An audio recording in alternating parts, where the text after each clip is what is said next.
In our last lecture, we have seen the Poisson equation and how to discretize that. We have equation 16 as a Poisson equation subject to Dirichlet boundary conditions, and in which case on a two-dimensional grid for the point I comma j here, we derived a computational molecule consisting of the immediate right and left neighbors and immediate bottom and top neighbors.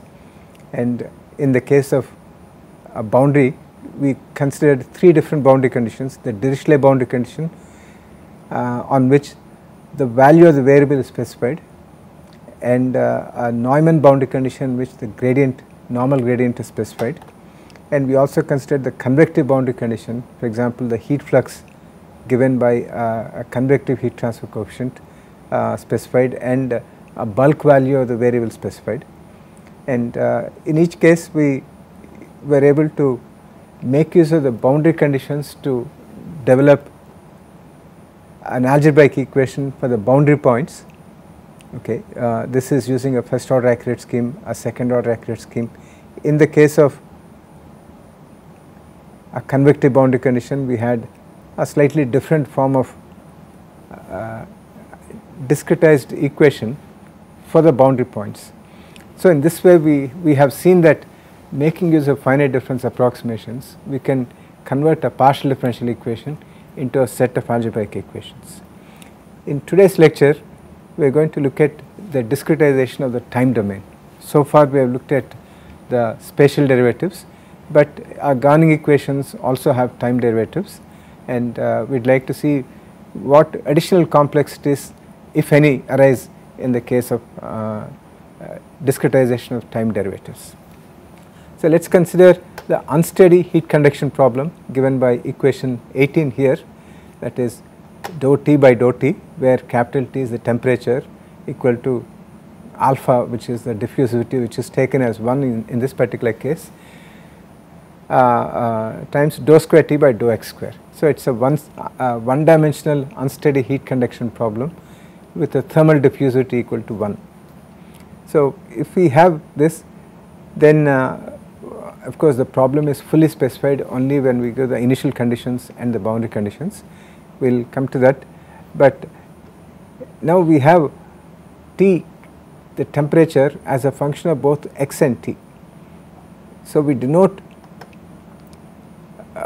T of x and t as in the two dimensional space of x and t, we discretize using the index I in the space domain, so that xi is I times delta x, and in the time domain T n is given as n delta t, and so T of xi T n is nothing but T I n, and it is usual to put the space index as a subscript I here and the time index n as a superscript T I n. Okay, so this is the usual convention that is done. So this implies the value of T at the spatial grid location of I and the time step location of n corresponding to this. So we would like to discretize this equation here, and so that means that we would like to discretize at point I comma n, just as we were doing it earlier for I comma j.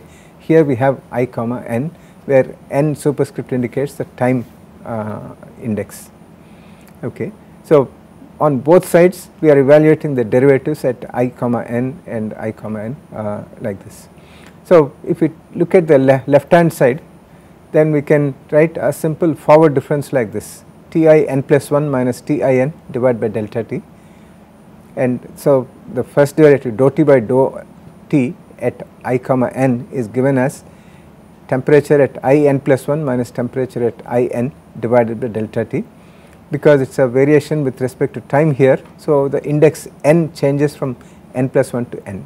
So this is a forward difference approximation for of first order forward difference approximation for dou T by dou T at I comma n here, and it is first order accurate as we have seen earlier. Now what about the space index? the spatial derivative on the right hand side. And here even if you choose, for example, this is a second derivative, and we can use central differencing.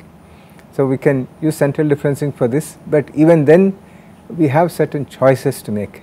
Okay, the choices depend on, when we talk about dou t by dou square t by dou x square using central differencing, we get t I plus 1 minus 2 t I plus t I minus 1 divided by delta x square. So that is an approximation here. But what about the index n? Okay, the time index n. So that gives us possibilities. So that is what we are seeing here.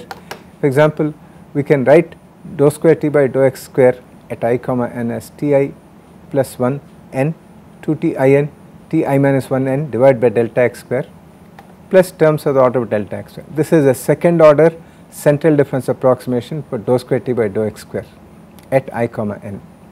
Now what this means is that even though we are looking at a time evolving solution, time dependent problem, we are choosing to evaluate the right hand side at the time step n, not at n plus 1, not at somewhere else.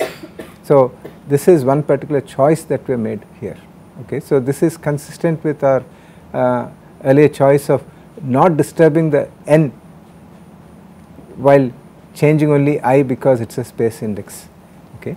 So if you now substitute this approximation and this approximation into equation 19 here, we get an expression for t I n plus 1 like this. Okay. So this is t I n plus 1 minus t I n times delta t. So here I just put comma n and not used n as a superscript, it is the same thing. It is much easier to write like this, type like this. Okay, so you have this equal to t I plus 1 n minus 2 t I n plus t I minus 1 n divided by delta x square, and you can rearrange the terms here and take this one to the right hand side, and then you can express it as t I n plus 1 equal to t I n plus delta t by delta x square. This delta t goes here, delta x square times t I plus 1 n minus 2 t I n plus t I minus 1 n. Now what is the accuracy of this order of accuracy of this scheme? This is first order in time because we made use of a first order accurate approximation here, and it is second order in space. Okay. So if you have all space indices x, y, z like that, then we tend to have the same order of accuracy in all the x, y, z coordinates. But if you have time as an independent variable, then it is possible for us, and sometimes it is desirable for us, to make use of a forward differencing as a discretization, simply because that will get us started. For example, if we want to evaluate equation 22, this problem is a time dependent problem, it requires an initial solution. So that means that n equal to 0 we can say, or n equal to 1 is the initial guess or initial condition, and the initial condition is given for over this entire space domain. So as part of the specification of this this problem, we are given the values of ti1 at every point. Now making use of these values of known values of ti1 at I plus 1 and I minus 1 and all that, I can get ti n plus 1. Okay. So that means that I can sweep through all these values which correspond to n equal to 1 are given here. So if I want to know this value here, then I make use of these values which are known and then get a value for this, and then I move here, I make use of these values and then get this value like this. So I go through all these values so that at time step of n equal to 2 everything is known, and then I move to the next time level. This is part of the boundary condition, so this may be given to us. So I do not need to evaluate these boundary points, but I need to evaluate the interior points, and the way that I am doing with equation 22 is that all this is known, and even this point and this point is known from the boundary condition.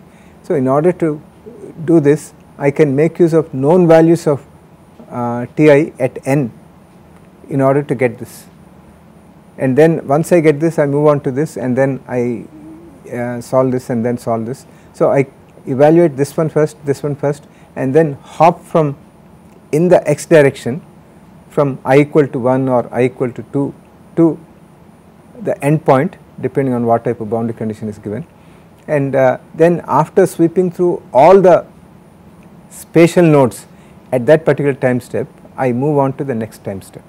So, in that sense evaluation of this is very simple, and we can say that the value of Ti n plus 1 is given in an explicit form involving the solution variables at the previous time step. Okay. So, this is known as an explicit formulation of this particular problem. Okay. So, the unsteady heat conduction equation can be solved in a fairly simple way like this. Okay.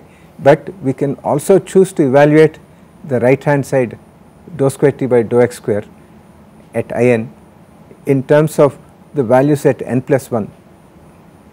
This is also an approximation for dou square T by dou x square, a central difference approximation, but here all the values are being evaluated at n plus 1.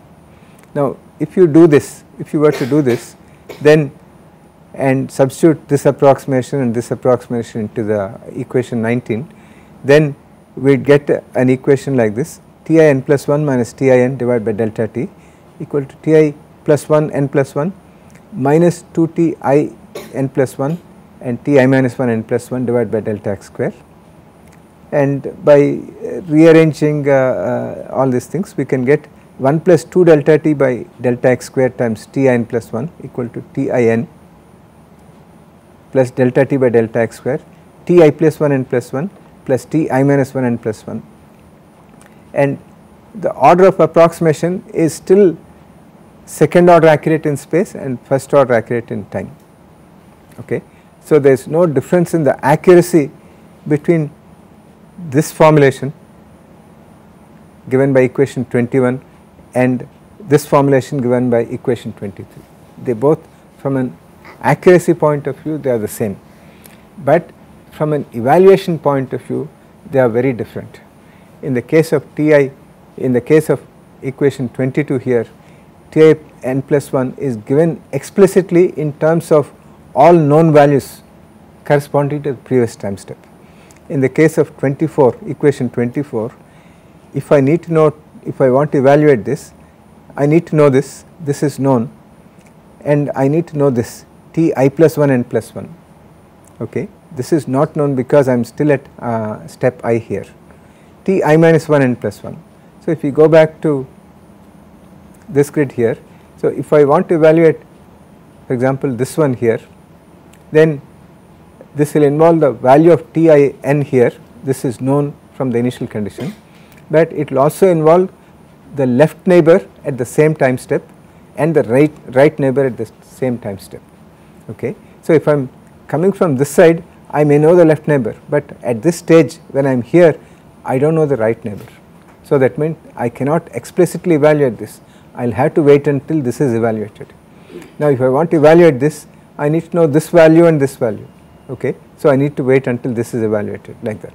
So, if I come to this, then I need to know this value and this value, and so it becomes a coupled equation. I cannot explicitly evaluate only one value, I have to evaluate all these values simultaneously. Okay. At n equal to 2, I need to evaluate all the I values simultaneously by solving a set of algebraic equations which are given like this. Okay. So, this is a tridiagonal equation form, we will come back to that at a later stage, but this so the evaluation of Ti n plus 1 in this particular case is given implicitly.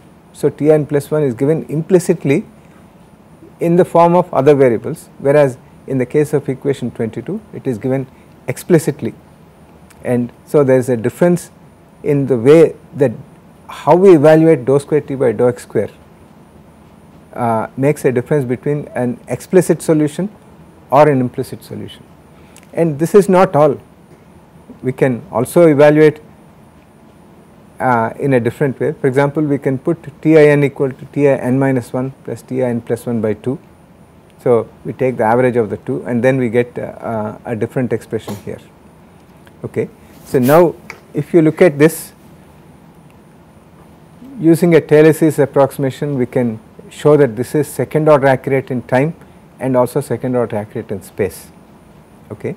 So, and we are looking at Tin plus 1 here, and this is given in terms of Tin minus 1. So, this is an old value. So, this is, we can say, is known. Ti plus 1 n, this is the previous time step value, so known. Tin plus 1, so this is what we are actually trying to evaluate. So, we can bring this here. So, this is not a new term. Tin minus 1, this is old value. Ti minus 1 n, this is old value. So, the resulting expression here 25 is an explicit way of calculating Tin plus 1, just like in the case of equation 22 here, except that this is second order accurate in time. In a way, you can see that it is involving time steps of time values of n plus 1 and n minus 1 here. So, that makes it in a way second order accurate thing, which we can demonstrate through Taylor series expansion, and we need to do that demonstration in order to get the proper accuracy. So, this is an explicit second order accurate scheme, which is different from either 22 or 23, and we can also evaluate the right hand side not at n or not at n plus 1, but at intermediate values. So, it is all a question of, we are saying that you have a space derivative, and do we evaluate based on previous time step or the future time step, or we evaluate based on some intermediate time step value. So, this is an intermediate time step value. So, we can say that the RHS is given as RHS at n plus RHS at n plus 1 divided by 2, okay, this plus this divided by 2. So, we are effectively evaluating these temperatures which are continuously changing with time. We are evaluating at an intermediate value. Okay. So, if you do that, then you have an expression which can be finally brought into this particular form here, where you are using the symbol r equal to delta t by delta x square, and the form after fairly simple algebraic manipulation comes out as minus r t I minus 1 n plus 1 plus 2 plus 2 r times t I n plus 1 minus r t I plus 1 n plus 1 equal to r t I minus 1 n 2 minus 2 r t I n r t I plus 1 n. Okay. Now, what is significant about this structure is that all the values that belong to the previous time step values are put on the right hand side. So, the right hand side is known from the previous time step or from the initial condition, and the left hand side contains all the values at n plus 1 which are not yet known. Okay. So, even if you take the average of these two like this, there is some component of this which is not known, and we cannot solve this explicitly. Again, at a given time step, we have to solve for, we have to write the equations corresponding to all the space values, and then that gives us a matrix AT equal to B type of matrix, and then we can solve that matrix to get a solution here. Okay. Now, so in that sense, this is an implicit, and we can show that this is a second order accurate scheme. So, for the same equation that we have, unsteady heat equation, we can have very different ways of calculating the temperature variation with both space and time. One method, one type of approach is the explicit method, where the calculation of the current value at a particular grid point is expressed in terms of known values at all previous time step or the values which are already computed. For example, if you are at t I n plus 1, it may involve t I minus 1 and n plus 1, that is already known. So once you have an explicit form, you can go from grid point to grid point and sweep through all the grid points at a particular time step and then come back and then you can evaluate. You can evaluate it in very simple form.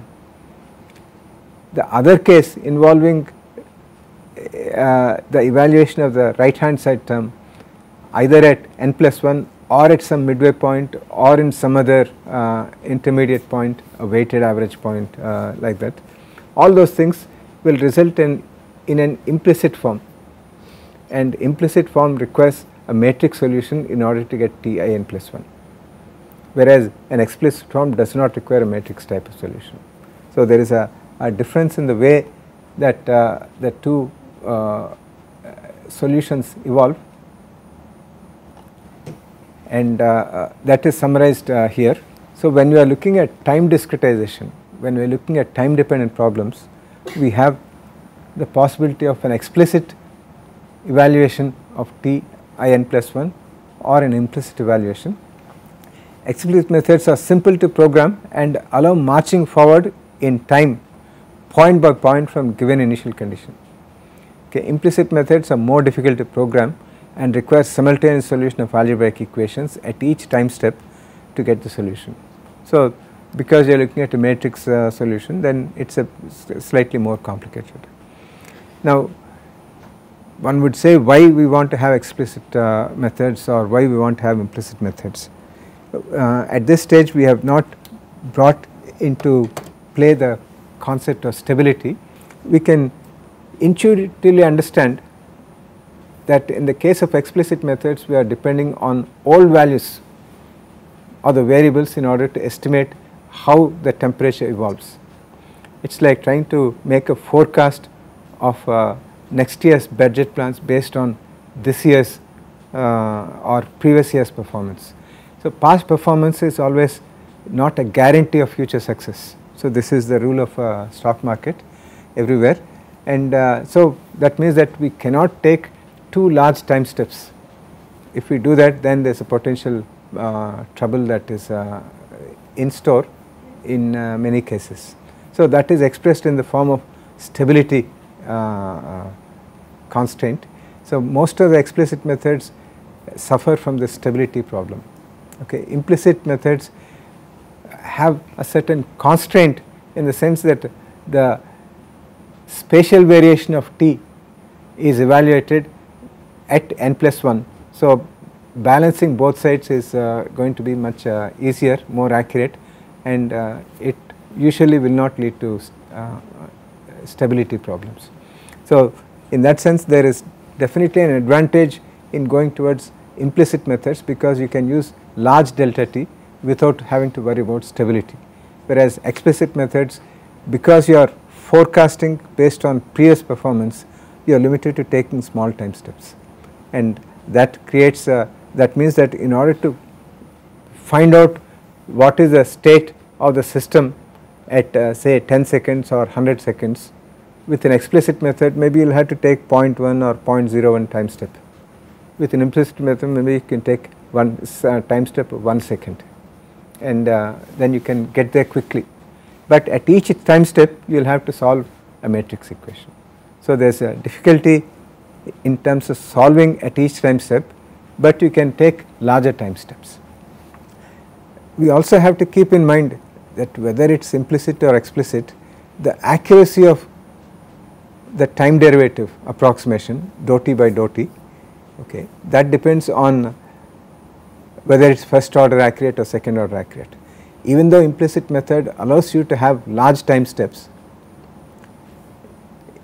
the error introduced in having a large time step, the truncation error, may mean that you would have to really you cannot afford to have very large time step.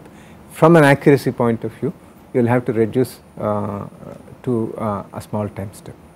And also when we are solving nonlinear equations or coupled equations, there again, because when you are looking at the coupled equations like Navier-Stokes equations, as you are trying to evaluate u, v is also changing, w is also changing. So that means that you have to freeze the value of V and W while you evaluate U, and that kind of thing makes a demand on how large time steps you can evaluate even with implicit methods. So there are those kind of problems, but implicit methods are generally more stable. You can have larger time step than explicit methods, but explicit methods are much easier to program and evaluate, and we can choose those things depending on our preference, what type of solution we want, and our ability to do computer program and constraints on accuracy. All those factors come into picture. So we can say at this stage we have looked at making finite difference approximations for time derivatives and space derivatives of any derivative of any order of accuracy, and we have also seen how we can put all these derivatives together in for a given equation, for example for Poisson equation, for unsteady heat conduction equation, and convert the governing partial differential equation into an algebraic equation at a grid point. And we have also seen how we can introduce the boundary conditions into the set of equations, and thereby converting the entire mathematical problem involving a partial differential equation and a set of initial and boundary conditions into a set of algebraic equations which can be solved as per the formulation of the problem. In case of explicit method, maybe we do not need to solve them simultaneously. In case of implicit methods, or in case of steady state problems involving Poisson or elliptic type of things, maybe we will have to solve them simultaneously. So with this thing we can claim that we are ready to go into solution of the actual equations. So in the next lecture we will take a small tutorial problem and test our knowledge of finite difference approximations and see whether we can solve a problem which is typical of the kind of problems that we would have when we are dealing with fluid flow equations. So that is in the next lecture in the form of a tutorial.